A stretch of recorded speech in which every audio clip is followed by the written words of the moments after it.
నమస్తే అండి, మీ పేరు? నమస్తే అండి, కృష్ణమోహన్ రెడ్డి అండి. ఎక్కడి నుంచి వస్తున్నారు? మేము వేదాయపల్లి నుంచి వస్తున్నామండి.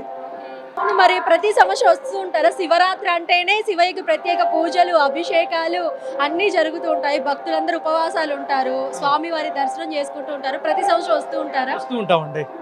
ఈరోజు శివరాత్రి రోజున చాలా పర్వదినం కాబట్టి వేల మంది భక్తులు ముఖ్యంగా ఆ శివుణ్ణి ఆరాధించడం వల్ల ప్రాముఖ్యత చాలా ముఖ్యమైన రోజు ఈరోజు. అదేవిధంగా ప్రతి సంవత్సరం వస్తూ ఉంటాము. ఆయన ఆశీర్వాద బలంతోనే ఈరోజు ఇలా ప్రతి సంవత్సరం ముందుకెళ్తున్నాము. దాదాపు ఎన్ని సంవత్సరాల నుంచి వస్తున్నారు? దాదాపు ఒక 15 సంవత్సరాల నుంచి వస్తున్నాం.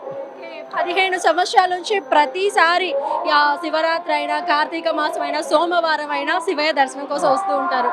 అండ్ ప్రతి సంవత్సరం రావడము, స్వామివారిని భక్తి శ్రద్ధలతో పూజించుకొని స్వామివారి దర్శనం ఎలా అనిపిస్తుంది మీకు? అసలు గర్భగుడిలోకి వెళ్ళి ఆయన దర్శించిన తర్వాత అది వర్ణనాతీతం, మాటల్లో చెప్పలేని అనుభూతి అనమాట.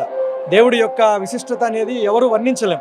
ఆ అనుభూతి ఎలా ఉంటుందంటే అసలు నిజంగా కూడా ఆ దేవుణ్ణి దర్శించి హరహర మహాదేవ శంభో శంకర అంటే నవనాడులు ఒక గూస్ బంప్స్ లాగా తెలియని ఒక భక్తి భావం అనేది ఏర్పడుతుంది. అంతా సర్వేశ్వరుడి దయ.